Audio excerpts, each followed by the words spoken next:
Welcome to True Drew Podcast, your source for all things Nancy Drew. I'm your host, Avery, and on this podcast, we'll discuss everything from the Nancy Drew books, to computer games, to movie adaptations, and TV shows. Nothing is off the table. So if you're a True Drew, you'll definitely want to tune in for this podcast. Hey True Drews, and welcome back to another episode of the podcast. Today we're going to be talking about one of the weirdest Nancy Drew books, the Crooked Banister. Oh my gosh, you know what I just realized? I don't know why I didn't realize this till just now, but this is the 1 year anniversary of True Drew Podcast, like to the exact date.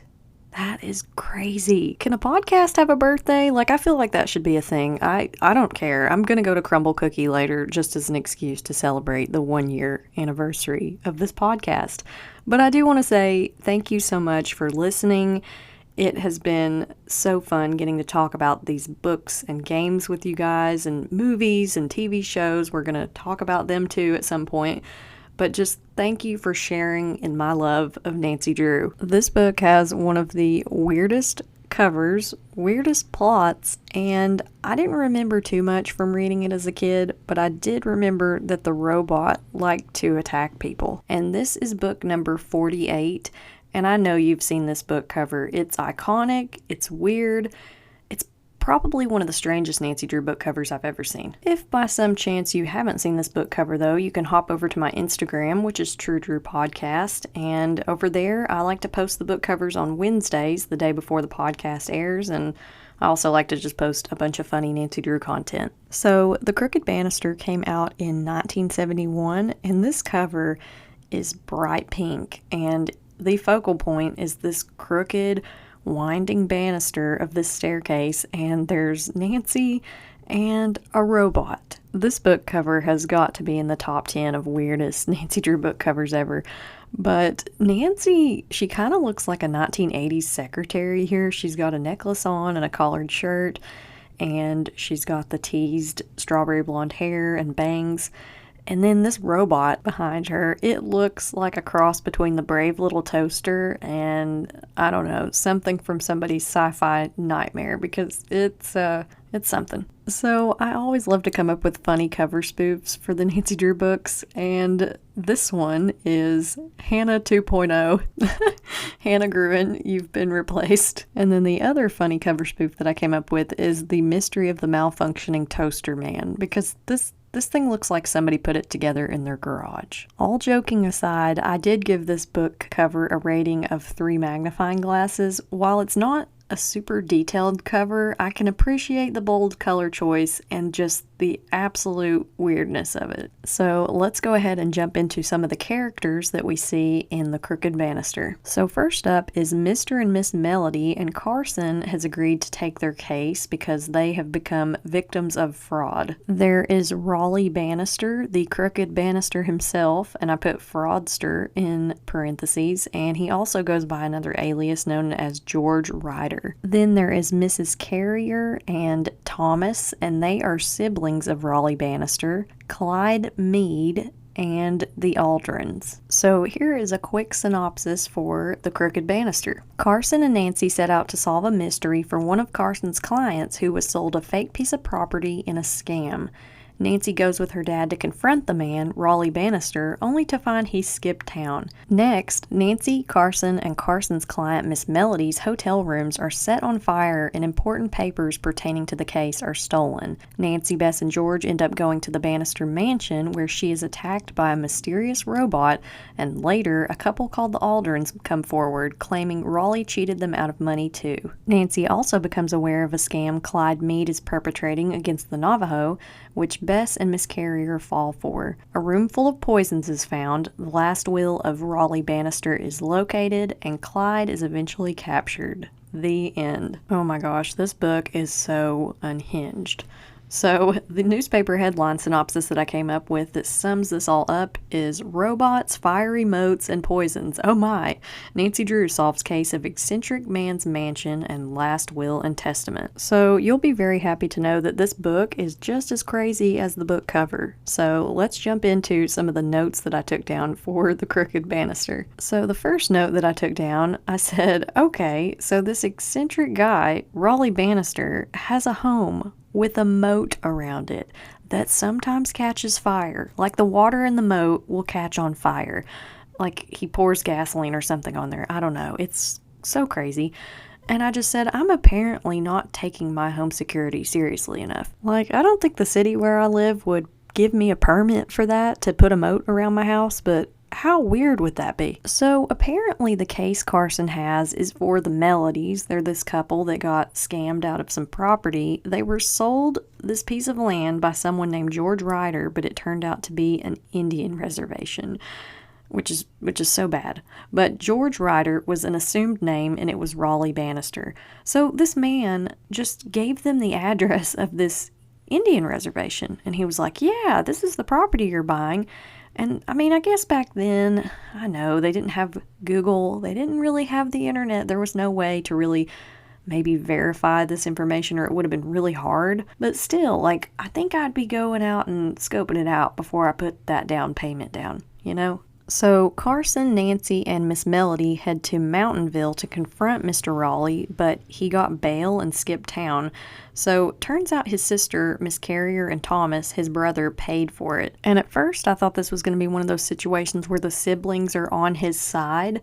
But no, they're not on his side. They actually are like, no, we know he's a bad person. He's done a lot of bad things. I don't know why they thought that this time was going to be any different. But anyway, they paid his bail, and then he skipped town, and now they're starting to realize there's all these people coming out of the woodwork that he owes money to. But Miss Carrier does take Nancy, Carson, and Miss Melody over to Rawley's house, and they call it the Zigzag House.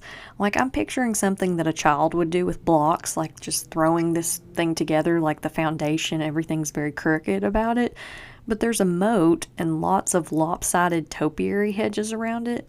It just seems like something out of a Tim Burton movie. It's funny though, because Miss Carrier actually ends up knowing Miss Melody. They went to boarding school together, and so she feels especially bad, like, oh, my brother scammed one of my best friends out of all this money and this property.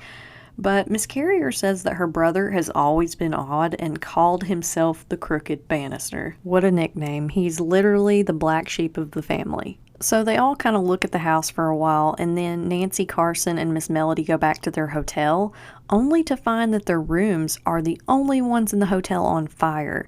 And I just said, I smell arson. So papers concerning the case were stolen or destroyed. And then Nancy finds this long taper match in the fire debris. And she says, oh, if we find any of these at Rawley Banister's, it will be proof that he did it. And I just thought that this reasoning was kind of silly, because everyone had matches back then. Like, you mean to tell me that if you find another match, you're just going to say, yep, he's guilty, he did it. I mean, unless the match has a distinguishable look to it, like it's a certain color or a certain brand, I think that this is kind of faulty reasoning. So this is where things get super weird. Everyone goes back to the Banister place, and they see a robot rolling around and turning on lights in the house.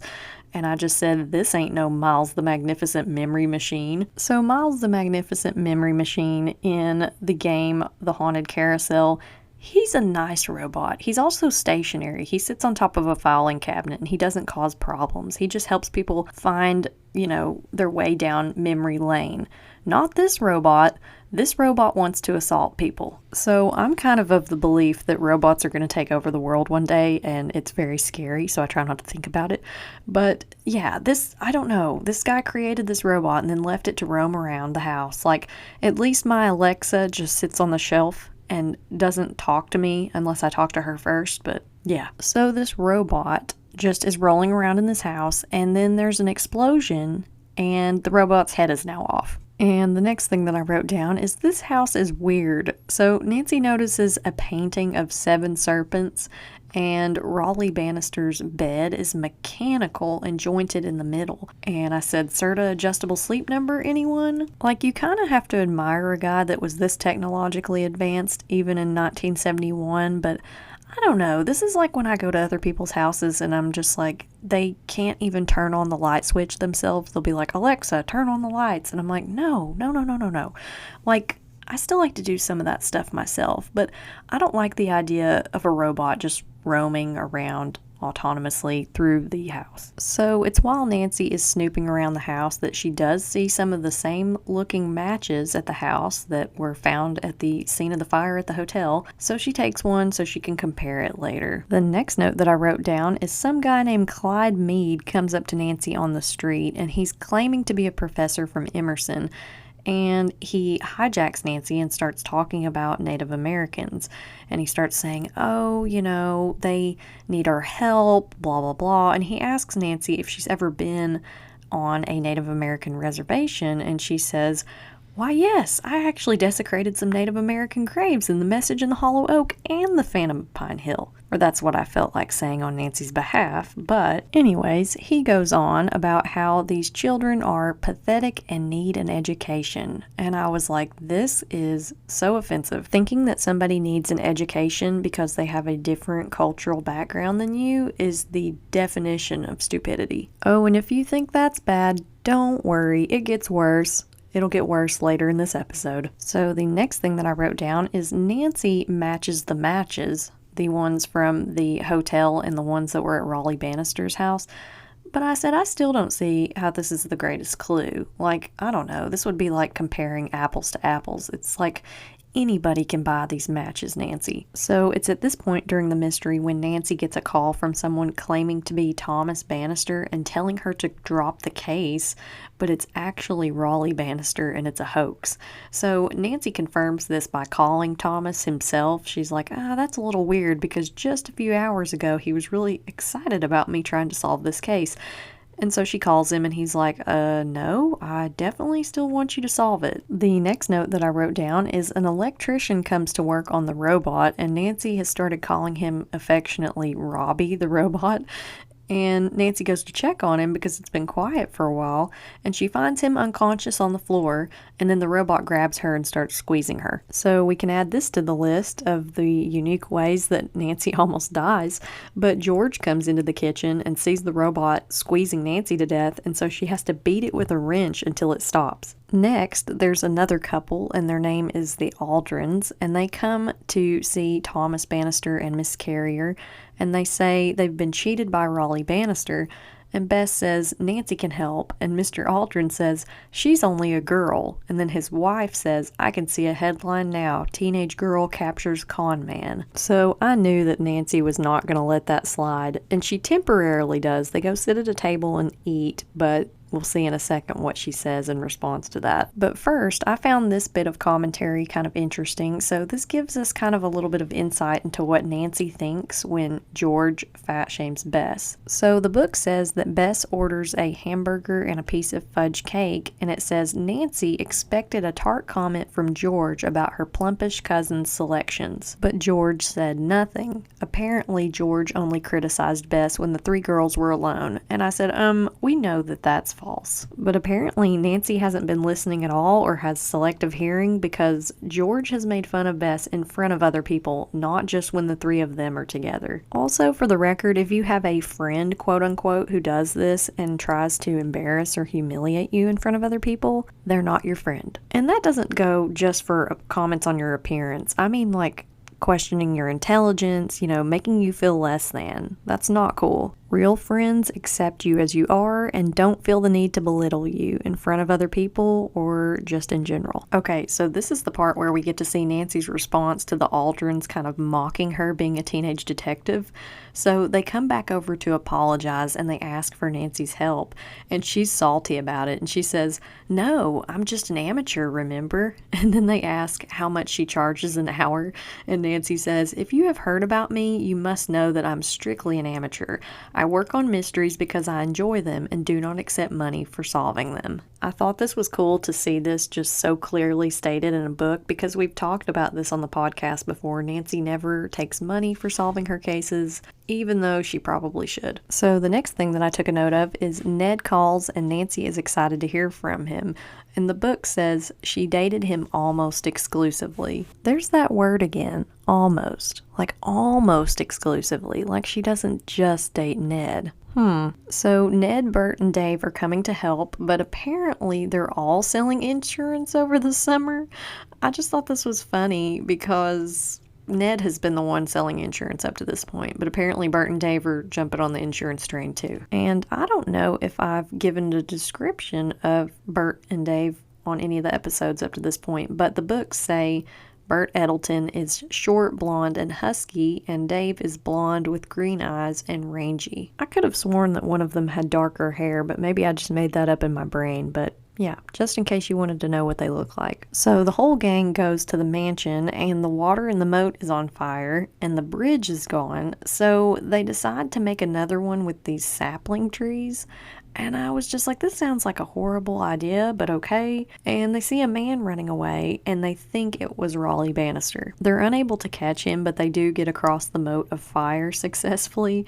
And Dave and Ned actually figure out that the steps at the mansion are musical. Like, this is the only part of this house that I'm like, that would be kind of cool to have musical stairs. But it would also be kind of annoying after a while, I would think. I don't know. Also, musical stairs sounds like a much more dangerous version of musical chairs. Like, I see a lot of broken ankles if you try to play a game like that. So everybody's in the mansion exploring it, and Nancy and Ned find the robot out of the closet they'd locked it in. Creepy. See, that's what I'm saying. Like, they have a mind of their own. But the robot's just out and about, and Bess and Dave apparently fell through a trap door. So they figure out later that Bess and Dave must have stepped on these exact spot on the floor that triggered this trapdoor, but Nancy and Ned go down to rescue them, and they also find a piece from the end of the banister in an underground tunnel. So they're just like, that's weird, and they take it back upstairs with them. The next note that I took down is Bess gave money to that fishy guy, Clyde Mead, the one that kept talking to Nancy and saying, we need to help Native American children. And Nancy and George are afraid it's a scam. And it does turn out to be a scam. It's a payment scam. So basically this guy is having someone write these fake letters from these Native American children saying, oh, thank you so much for your donation. It helped me to do this, blah, blah, blah. And it's not real. So he's pocketing the money and making it seem like they're helping people. It's so messed up. And it's so sad because Bess's heart is actually in the right place. Like, she loves to help people no matter what they look like, what backgrounds they come from. Like, Bess is just such a kind-hearted person. And she's like, no, I helped this little child named Sleepy Deer. And Nancy and George are like, we don't think it's real. But Bess is determined to believe that it's real until they have proof that it's not. So the next note that I wrote down is Nancy takes the banister piece that they found in that underground passageway to a woodworker, and she's able to prove a false wall was added later in the mansion, and George and Bess argue about what's behind it, and Bess thinks there's snakes, and George thinks there's a treasure. These are both very glass half empty, glass half full kind of opinions, but I kind of can see where Bess is coming from because there are pictures of snakes on the walls.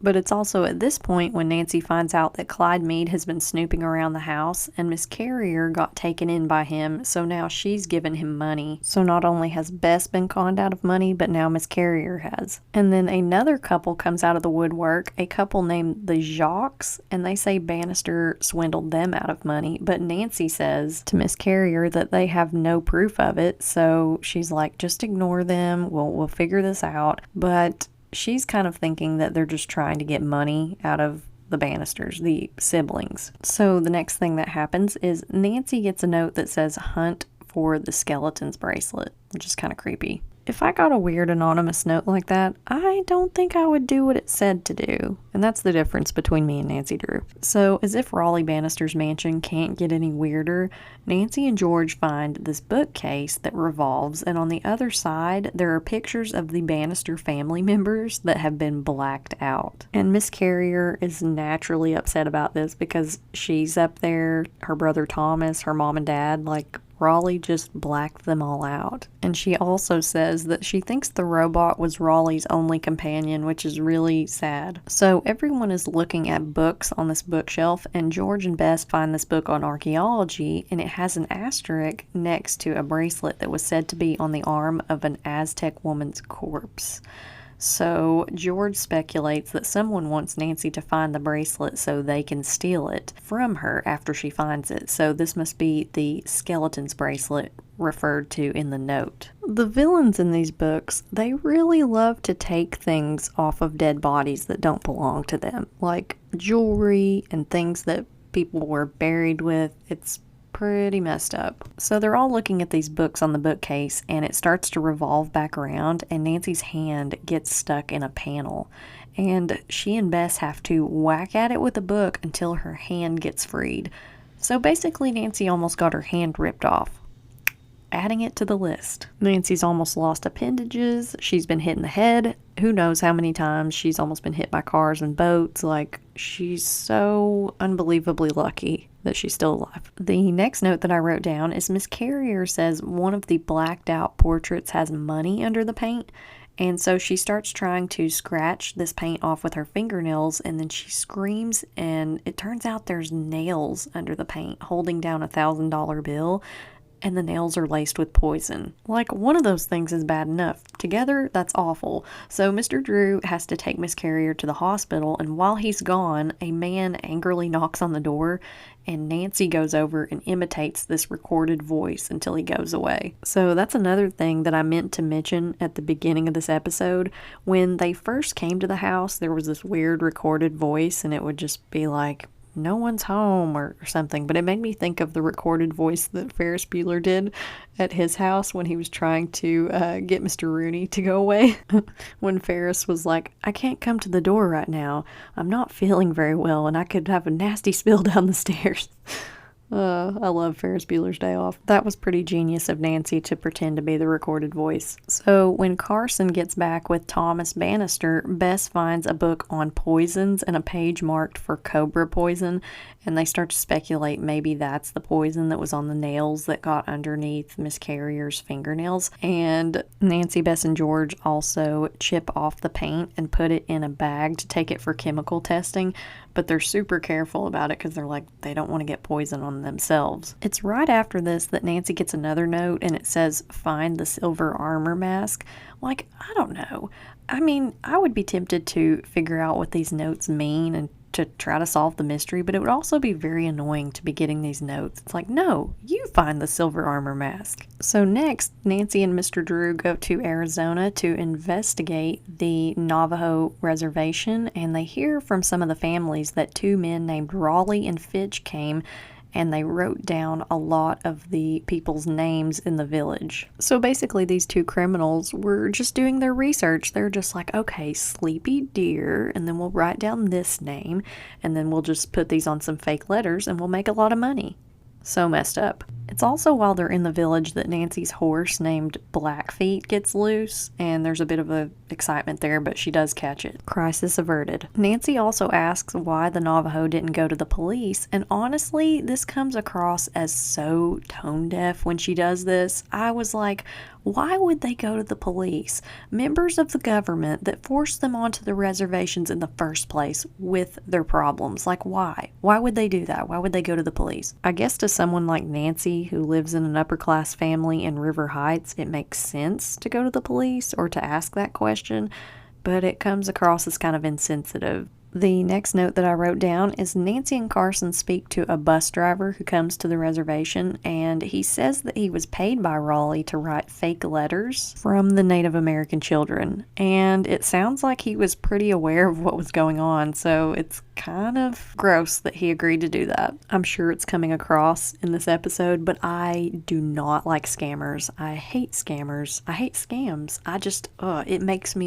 It makes my blood boil when I hear that people are being taken advantage of, even in a book, because I know it happens in real life, you know? Now, the next thing to happen in this book is Nancy and Carson go to where there is a rumored discovery of a copper deposit, and everyone's fighting over the land like it's theirs. This part was not very clear to me. I don't know if Rawley Banister scammed all of these people into thinking that they'd bought the same property, or if it was just these prospectors who thought they were going to just take this land as their own. I don't know. That was not very clear. But it is kind of funny because Carson just yells at everybody and they just instantly listen to him. Like, I don't know. I don't see an angry mob listening to someone. I mean, Carson is a distinguished attorney from River Heights, but I think most local people would be looking at him like, who do you think you are? So if you remember from earlier in the episode, Clyde Mead, when he first introduced himself to Nancy, he claimed that he was a professor for Emerson. And it turns out that he did work for Emerson, but only for 3 months, and he left because no one liked him. I wonder why. Maybe because you're out here scamming hardworking people out of their money, Clyde. Maybe because of that. Maybe because you're taking advantage of Native American children. Probably both of these things. The next note that I wrote down is Nancy and Ned are crossing this hinged bridge over the fiery moat around the Banister mansion, and they almost fall into the fiery moat. So George, Bess, Bert, and Dave form a human chain to save them. If your friends wouldn't form a human chain to save you from a fiery moat, they're also not your friends. Also, a really good friend would probably try to talk you out of going across a fiery moat, but I digress. So Nancy and Ned are saved from an almost fiery death, and then Nancy theorizes that the silver mask in the note that she got may refer to the robot's face. And so she thinks that putting a specific tape in the robot might reveal something.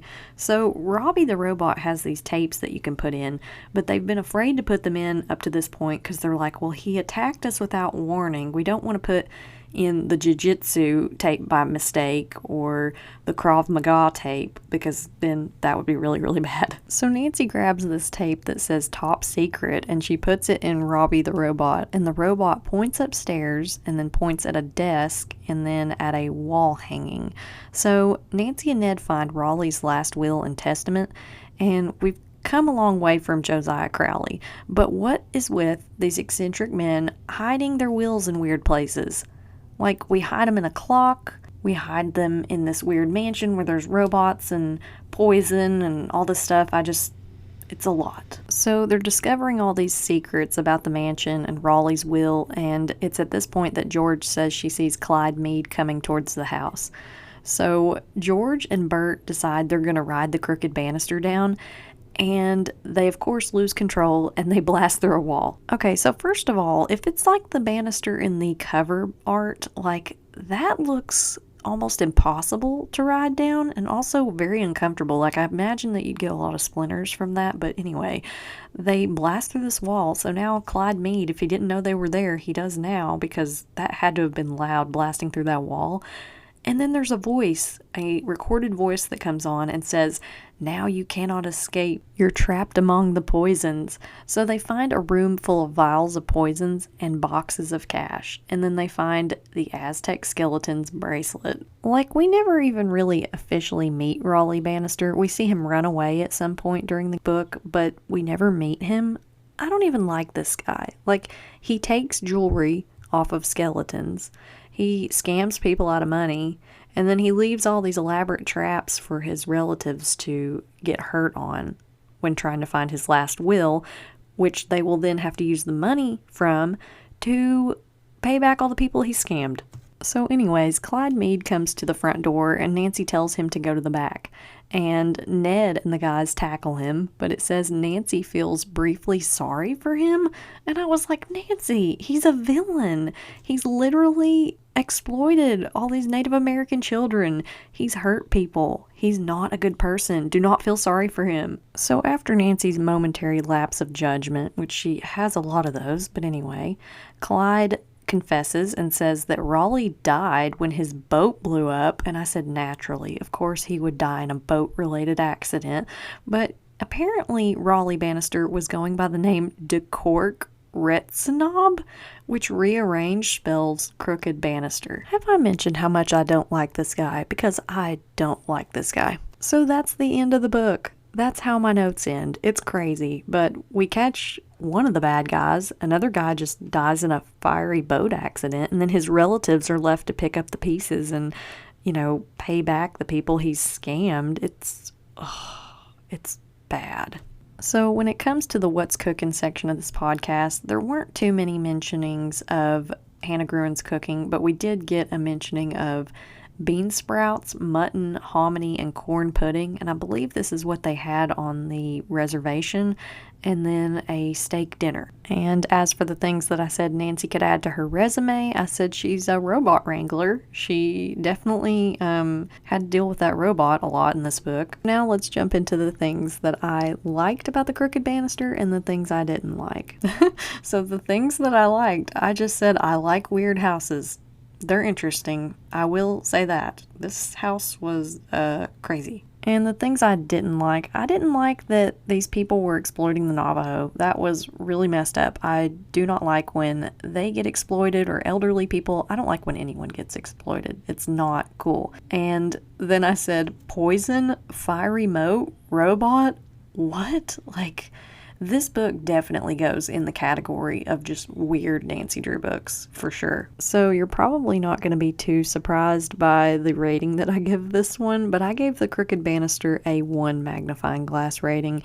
It was just a little bit all over the place, and I really didn't like Rawley Banister and some of these characters. They were just really awful. So that concludes today's episode, and next week we're going to be discussing the next book in the Nancy Drew series, which is The Secret of Mirror Bay. So if you like books where Nancy, Bess, and George get to go to cabins on the lake as a vacation, and we get to look for a little horse-drawn carriage which is on the bottom of the lake, then you're definitely going to like this one. Until next time. Thank you for listening to this episode of True Drew Podcast. Can't get enough of the podcast? Then check out my subscription series, True Drew Files, available on Apple and Spotify. For Nancy Drew books and merchandise, you can check out my website, www.truedrewpodcast.com. For business inquiries, you can contact me at truedrewpodcast@gmail.com, or you can connect with me on Instagram at True Drew Podcast.